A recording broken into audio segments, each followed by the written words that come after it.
6 lovers. I'm the 7th, and in my game, there are no winners. The USB drive sat in my locker like a tumor. I'd found it Tuesday morning after my shift, wedged between my thermos and work gloves. No note, no return address, just a black plastic rectangle that felt heavier than it should. The hospital's basement hummed around me, boilers cycling, ventilation systems breathing their mechanical rhythm. 22 years I'd been fixing things in the dark corners where nobody looked. 22 years of being invisible. I should have thrown it away. Instead, I plugged it into the old computer in the maintenance office. The screen flickered, then filled with a video player. My finger hovered over the mouse. Something cold crawled up my spine, the kind of feeling you get when you hear footsteps in an empty building. I clicked play. The image was grainy, but clear enough. A motel room with faded yellow wallpaper, the kind with roses that looked more like dark red stains. A woman on the bed, her auburn hair catching the lamplight. My wife, Melissa. The man with her wasn't me. He was younger, maybe 35, with tattoos running down his arms and a cocky smile that made my stomach turn. They moved together like they'd done this before, many times before. The timestamp showed 3 months ago, but the ease between them suggested years. The video cut to black, then text appeared. This is just one. I know about the others too. Pay me $50,000 or everyone finds out. You have 72 hours. A phone number blinked at the bottom. I sat back in my chair, the basement's humid air suddenly feeling thin. The others, plural. Not just this one mistake, this one moment of weakness. Others. My hands didn't shake. That surprised me. 23 years of marriage, 2 kids in college, a mortgage, shared dreams of retirement. All of it crumbling in 8 minutes of footage, and my hands were steady as stone. I rewound the video, studying the room. The wallpaper pattern nagged at me, roses on yellow with a water stain near the headboard shaped like Texas. I'd seen it before, the Riverside Motel. 6 months ago, I'd fixed their dryer system. Spent 3 days in that place, room by room, checking connections. I remembered laughing with the manager about that wallpaper, how it looked like a crime scene. Now, it was. I copied the file to my personal drive and deleted the original. The computer's fan whirred as it processed, the only sound in the concrete tomb where I spent my nights. Above me, the hospital buzzed with life. Doctors saving people, nurses comforting families, janitors mopping away the evidence of human frailty. Down here, I planned my first move. The motel manager, Pete Kowalski, remembered me. Hard not to. I was the guy who'd saved him $4,000 on a new dryer system. Ethan, what brings you back? More equipment acting up? Actually, yeah. I hefted my toolbox, playing the part. Got a report about inconsistent water temperature in the East Wing. Mind if I check the main line? Pete waved me through. Knock yourself out. You know the place better than I do. I did. Every pipe, every wire, every camera angle. The Riverside was one of those places that attracted people who paid cash and didn't want questions. Pete had installed security cameras after a robbery 2 years back, but they were poorly positioned. More for show than actual surveillance. Room 237 was where they'd filmed the video. I knocked, heard nothing, used my master key override technique. Maintenance perks. The room was empty, recently cleaned, but the wallpaper was unmistakable. Texas-shaped water stain right where I remembered. I set up my equipment and got to work on the pipes, but my real focus was the guest registry system. Pete kept digital records going back 3 years, amazing what people didn't secure properly. While running diagnostics on the water heater, I pulled up the check-in logs on my tablet. Cross-referenced dates with Melissa's business trips and girls' weekends over the past 2 years. The pattern made my chest tight. October 15th, 2023, Kyle Brandt, room 237. Same date Melissa claimed she was visiting her sister in Phoenix. December 3rd, 2023, Ronald Hale, room 215. Melissa's mandatory conference in Denver. February 18th, 2024, Dean Collier, room 203. Her spa weekend with college friends. April 22nd, 2024, Brent Ralston, room 237 again. The weekend she supposedly helped her mother move, June 8th, 2024, Victor Shaw, room 189. Business retreat that didn't exist. August 14th, 2024, Joel Barris, room 237. Her most recent girls' trip to Vegas. 6 names, 6 different men. 6 times my wife had driven 40 minutes out of town to lie naked with strangers while I fixed broken things in hospital basements. The dates told a story I'd been too blind to read. Melissa's new gym membership aligned with Joel Barris. Her sudden interest in classic cars matched Ronald Hale's first visit. The home improvement kicks coincided with Dean Collier, who worked construction. Each man had given her a new hobby, a new interest, a new reason to be somewhere else. I printed the logs and tucked them into my toolbox. Pete found me an hour later, wrapping up actual repair work. Find the problem? Yeah, I said, packing my tools. Found exactly what I was looking for. That night, I sat in my truck outside the riverside, watching. Room 237's window glowed yellow. At 11:47 p.m., a motorcycle pulled up. Kyle Brandt, the blackmailer, swagger intact even at a distance.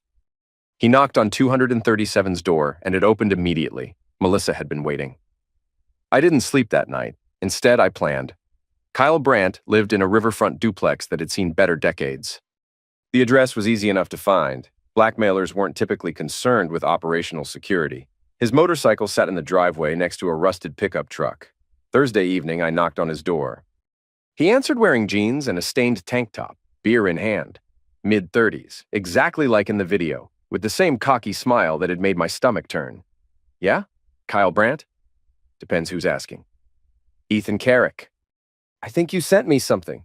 His smile widened. Well, crap, didn't expect you to show up in person. He stepped aside, gesturing me in. Come on, let's talk business. The duplex reeked of motor oil and stale cigarettes. Motorcycle parts cluttered every surface, and the coffee table was a graveyard of empty bottles. Kyle settled into a recliner that probably came with the place. Want a beer? I'm good. Suit yourself. He took a long pull from his bottle. So, you see my little movie? I saw it. Good quality, right? I invested in some decent equipment. HD makes everything look better. He leaned forward. Especially your wife. I kept my voice level. You want 50,000? That's the starting price. But seeing as how you're here, maybe we can work something out. You seem reasonable. I am reasonable? That's why I came to talk instead of calling the police. Kyle laughed. Police? For what? Everything in that video was consensual. Your wife's a big girl, makes her own choices. Blackmail's still illegal. Prove it. I never asked for money. I just shared some information and mentioned what might happen if it got out. Free speech, brother. I studied the room while he talked. Pizza boxes, motorcycle magazines, and, there on the entertainment center, a stack of DVD cases, hand-labeled in black marker. I couldn't read the writing from where I sat, but my chest tightened anyway. You said there were others? Oh, there are. Your wife's been a busy lady. Kyle's grin was predatory, but that's between you and me right now. Pay up, and it stays that way. What if I want to see them first? Make sure you're not bluffing. Kyle considered this, then shrugged. Fair enough, but just a preview. Free samples? Then you pay for the full show. He got up and walked to the entertainment center. I counted 4 DVDs with Melissa's name, plus several others labeled with different women's names. Kyle had been running this operation for a while. He selected one DVD and slid it into the player. The TV flashed to life, showing Melissa with a different man. Older, balding, someone I didn't recognize. This was last year. Guy's name is Victor Shaw. Lives about 3 streets over from you, actually. Divorced, lonely, easy target. Kyle fast-forwarded through scenes. Your wife has a type. Men who need her. Makes them feel special, makes them pay attention. Classic predator behavior, really. The casual way he described it made my skin crawl, but I kept watching, kept learning. How many? 6 total, counting me. Well, 5 plus me. I'm special. His laugh was ugly. I'm the one with the camera. A door opened in the back of the duplex. Footsteps. Then Melissa appeared in the hallway, wearing one of Kyle's shirts and nothing else. Her face went white when she saw me. Ethan? How did you? Sit down, Kyle told her. Your husband and I are discussing terms. She looked between us, fear and defiance warring in her expression. You can't be here. This is what? I asked quietly. Private? Personal? Your business? It's complicated. It's really not. I stood up, ignoring Kyle's sudden tension. 23 years of marriage, 2 kids, a life we built together. You threw it away for what? 6 different men who mean nothing to you? They're not. It's not like that. Then explain it. She couldn't, or wouldn't. She just stood there in another man's shirt, in another man's house, after 23 years of lying to my face. Kyle cleared his throat. This is all very touching, but we still have business to discuss. I looked at him, really looked. Noticed the camera equipment in the corner, the tripods, the professional lighting setup, hidden behind cheap curtains. This wasn't just blackmail. This was production. You film all of them. Insurance policy. Amazing what people will do when they think nobody's watching. He gestured at the DVD collection. Amazing what they'll pay to keep it that way. And if I don't pay? Then everyone finds out. Your kids, your boss, your neighbors. The internet's forever, Ethan. One upload, and your wife becomes a celebrity. I walked to the entertainment center and picked up one of the DVDs. Joel Barris, I read from the label. Melissa's trainer? Kyle nodded. Jim Rat thinks he's God's gift. Your wife had him believing she was going to leave you for him. Another DVD. Ronald Hale. Car salesman. Still thinks she's shopping for a new vehicle. The next, Brent Ralston. High school reunion. Old flame rekindled. Kyle was enjoying this, savoring my reaction to each revelation. They all think they're special. They all think she chose them. The last one made my stomach drop. Dean Collier. I knew that name. Melissa had mentioned him, a contractor she'd worked with on a charity project. I'd even met him once at a company picnic. He doesn't know about the others? None of them do. That's the beauty of it. Everyone thinks they're the exception. Kyle finished his beer and crushed the can. Your wife's a professional, Ethan. She makes each one feel like the only one. I set the DVDs back carefully. 72 hours, you said. That's right. 50 grand and all this goes away. I looked at Melissa one more time. She wouldn't meet my eyes. I'll be in touch, I said, and walked out. Behind me, I heard Kyle laughing. Smart man, he called after me. Family's worth more than pride. He had no idea how right he was. I took a week of vacation. 22 years at the hospital had earned me enough sick days and personal time to disappear from the radar. I told my supervisor I had family issues to sort out. That wasn't a lie. The first man I followed was Ronald Hale. Kyle had called him a car salesman, and sure enough, he worked at Premier Auto on the South Side. I watched him for 3 days, learning his patterns. Coffee at 7 a.m., work until 6 p.m., gym on Tuesday and Thursday, drinks at Murphy's Bar on Friday. On Wednesday, I showed up at Premier Auto looking for a used truck. Ronnie Hale? I asked the receptionist. That's me. He appeared from behind a row of SUVs, hand extended. Mid-40s, still fighting a losing battle with his waistline, wearing a tie that had seen better years. What can I help you with? We spent an hour looking at trucks. Ronnie was good at his job, friendly, knowledgeable, not too pushy. Under different circumstances, I might have liked him. You married? He asked as we examined a Ford F-150.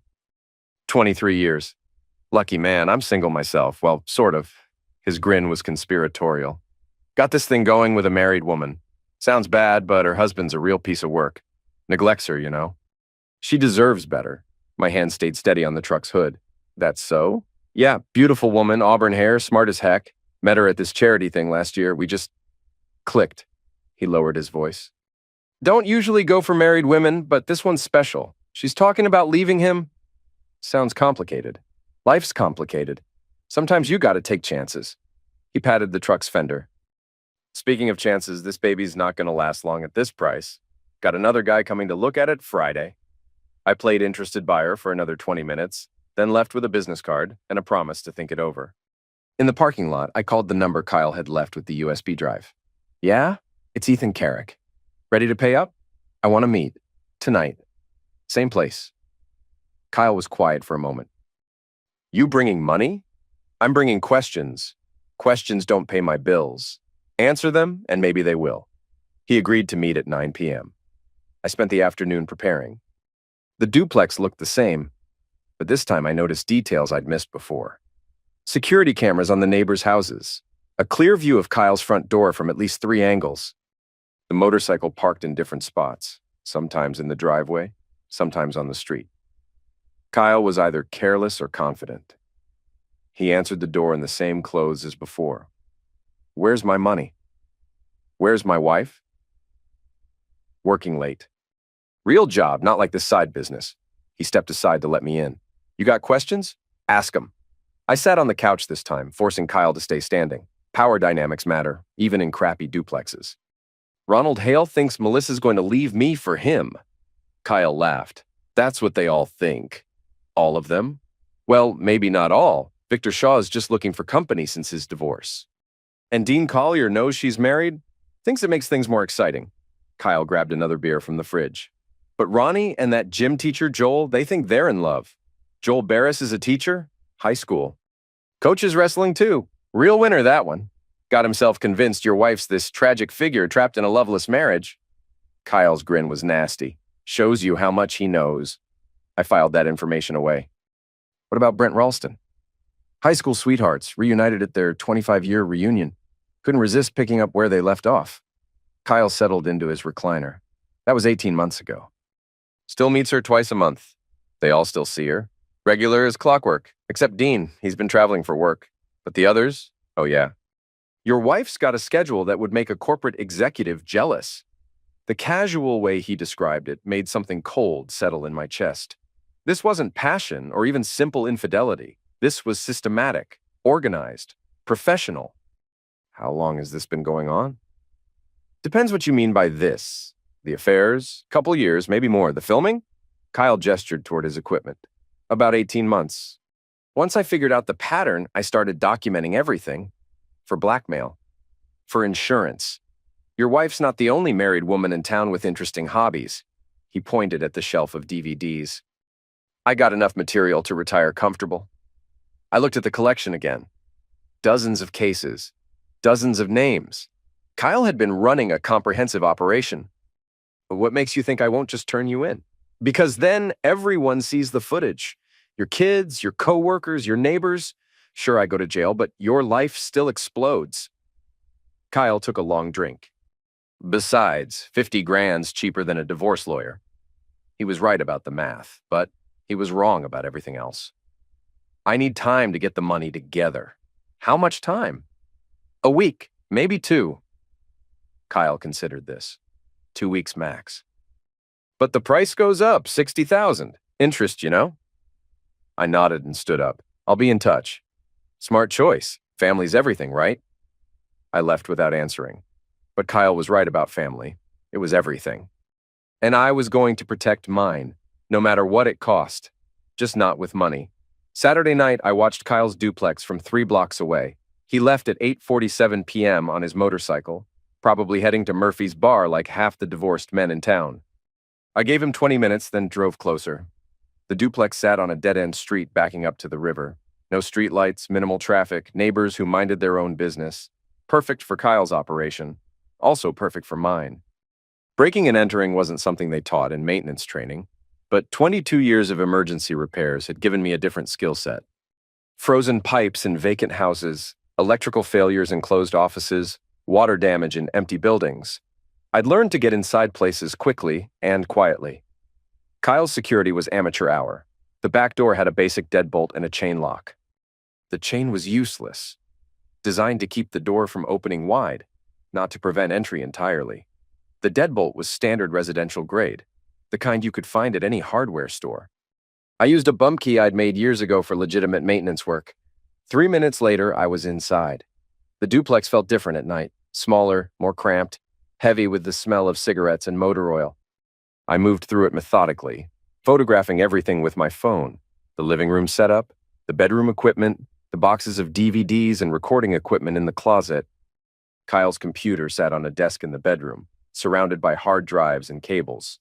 Professional-grade stuff, the kind used for video editing and storage. This wasn't some amateur blackmail scheme. Kyle had invested serious money in his operation. I booted up the computer, no password protection. Apparently, Kyle felt safe in his Riverside hideaway. The desktop was organized like a business, folders labeled by date, location, and woman's name. Melissa had her own folder with subfolders for each man. I plugged in a portable drive and started copying. Terabytes of data, videos, photos, documents. Kyle had been meticulous, keeping notes on each target, their schedules, their weak points, their relationships, a blackmailer's handbook. While the files transferred, I explored the rest of the setup. Kyle had cameras hidden throughout the duplex, motion sensors, even a backup recording system. He documented everything, probably for his own protection as much as for blackmail material. The copying finished at 11:23 p.m. I had everything. Kyle's complete operation stored on my portable drive. Video evidence of my wife with 6 different men, plus documentation of at least a dozen other affairs Kyle had filmed over the past 2 years. I could have left then. Should have left. Instead, I kept looking.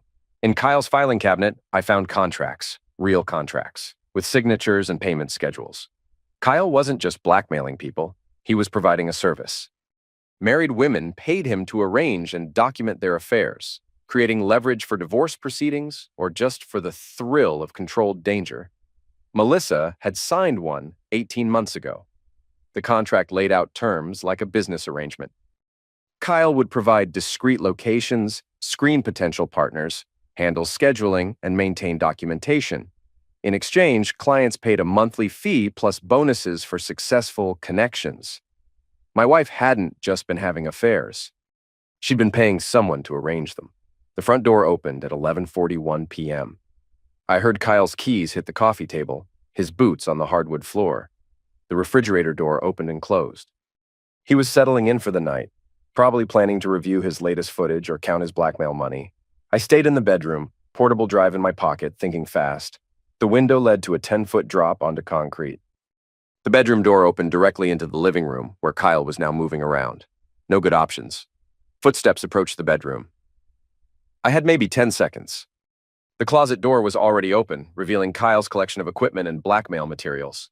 I slipped inside, pulling the door most of the way closed, leaving just enough gap to see and breathe. Kyle entered the bedroom, still wearing his jacket. He sat at the computer, waking it from sleep mode. The screen displayed the same desktop I'd been exploring 20 minutes earlier. He frowned, checking the recent files. I'd been careful, but computer forensics could probably detect my intrusion if Kyle knew what to look for. He didn't. After a few minutes of random clicking, he pulled up a video file. My stomach turned as I recognized Melissa's voice. Kyle watched for a few minutes, then closed the file and opened another, then another. He was reviewing his collection like a miser counting coins. At 12:15 a.m., he finally shut down the computer and headed for bed. I waited another hour before slipping out through the back door. In my truck, I plugged in the portable drive and spot-checked the files. Everything was there. Kyle's complete blackmail operation documented in excruciating detail, including evidence that could destroy 6 men's lives and end my marriage permanently. Or it could destroy one man's life and give me back everything I'd lost. The choice was becoming clear. Monday morning, I returned to work like nothing had changed. Same basement, same broken equipment, same invisible routine. But everything was different now. I had Kyle's complete files, his client contracts, his blackmail materials. I had enough evidence to bury him permanently. The question was how to use it. I started with anonymous emails, simple, untraceable, devastating. Dean Collier's wife received photos of her husband with Melissa, along with Kyle's detailed notes about their affair. She filed for divorce that afternoon. Joel Barris's principal got video evidence of the high school teacher's relationship with a married woman, plus documentation showing he'd used school property for personal meetings. He was suspended pending investigation. Victor Shaw's ex-wife received Kyle's files showing Victor had been having an affair during their marriage, not just after their divorce like he'd claimed. She reopened their settlement, demanding a larger share of assets. Brent Ralston's current girlfriend found out about his ongoing relationship with his ex-girlfriend from high school. She moved out the same day. Ronald Hale's boss at Premier Auto learned that Ronnie had been using company time and resources to conduct his affair. Disciplinary action followed immediately. Each email contained the same footer, more evidence available upon request. By Wednesday, 4 of the 6 men had tried calling Melissa. I know because I was monitoring her phone. She stopped answering after the second day. Thursday evening, Kyle showed up at the hospital. I was in the boiler room performing actual maintenance work when security called down. "Ethan, got a guy up here looking for you. Says it's urgent family business." "Send him down." Kyle appeared 10 minutes later, his cocky swagger replaced by barely controlled rage. His face was scratched, his left eye swollen shut.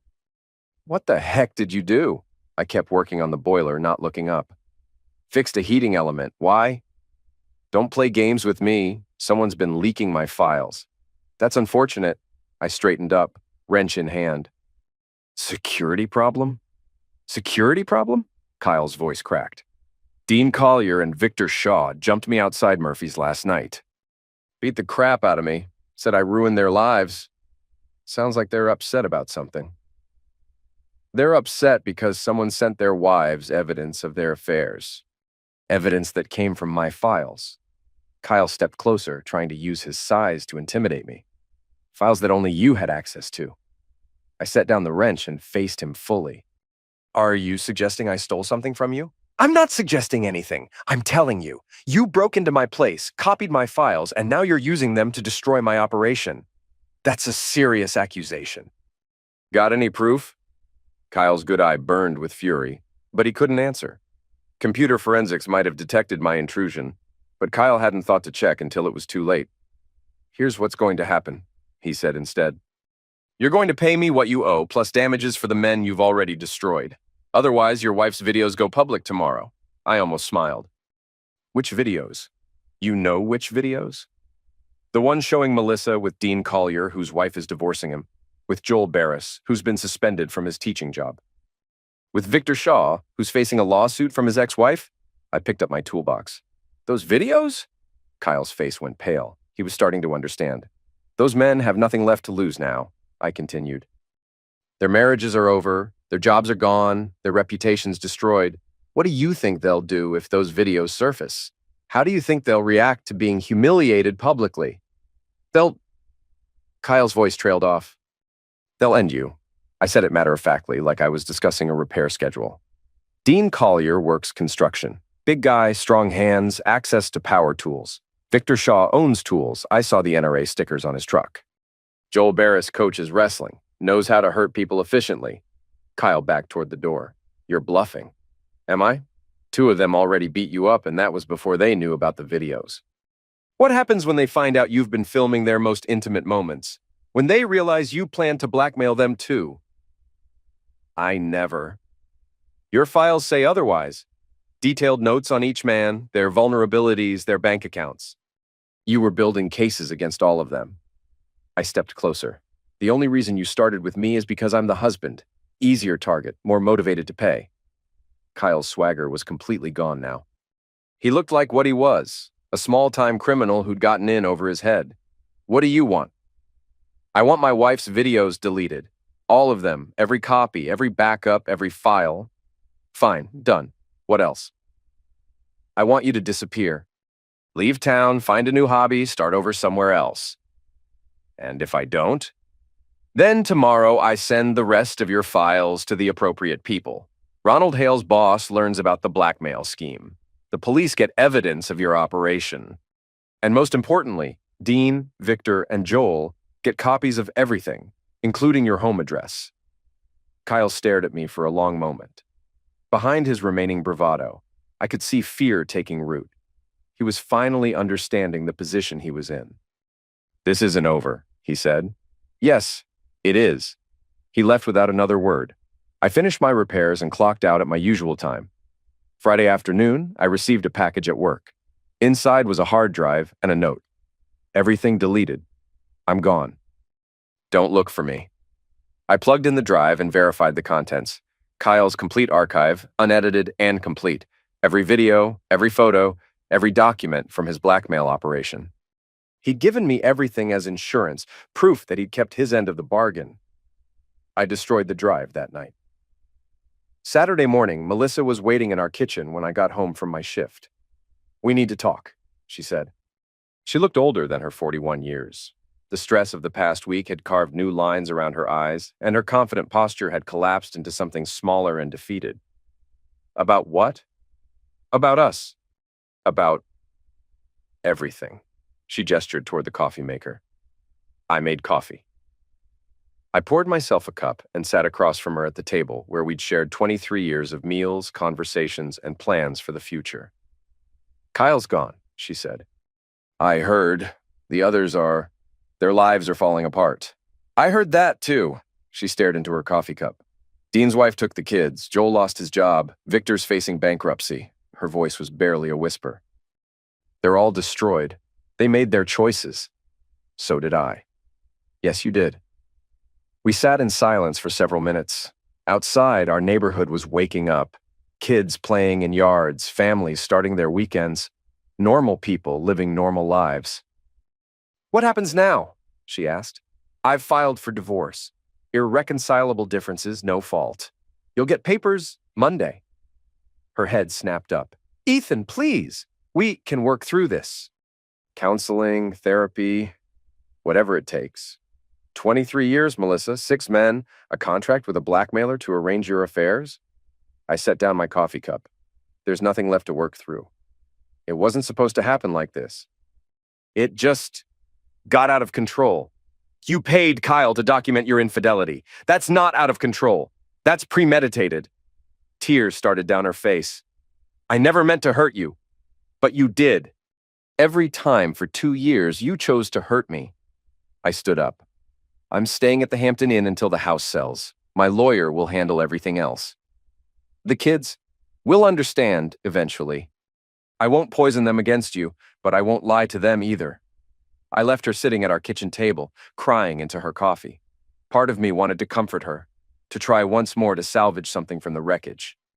But that part was smaller than it had been a week ago. Monday morning brought divorce papers and a clean slate. Tuesday brought a cash offer on the house.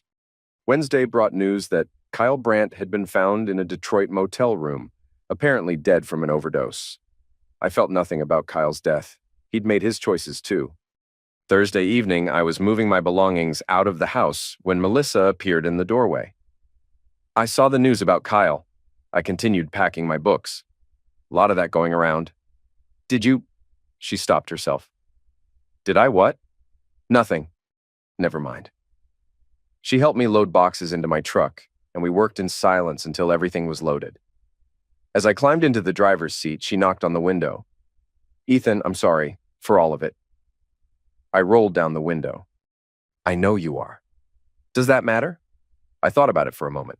23 years of marriage, 2 kids, a life built together and torn apart by choices that couldn't be undone. Not today, I said. Maybe not ever. I drove away, leaving her standing in the driveway of the house we'd bought when we still believed in forever. In my rearview mirror, I watched her get smaller until she disappeared entirely. The hospital was expecting me for the night shift. Boilers needed maintenance, pipes needed repair, and broken things needed fixing. I was good at fixing things, had been doing it for 22 years. Some things, though, stayed broken.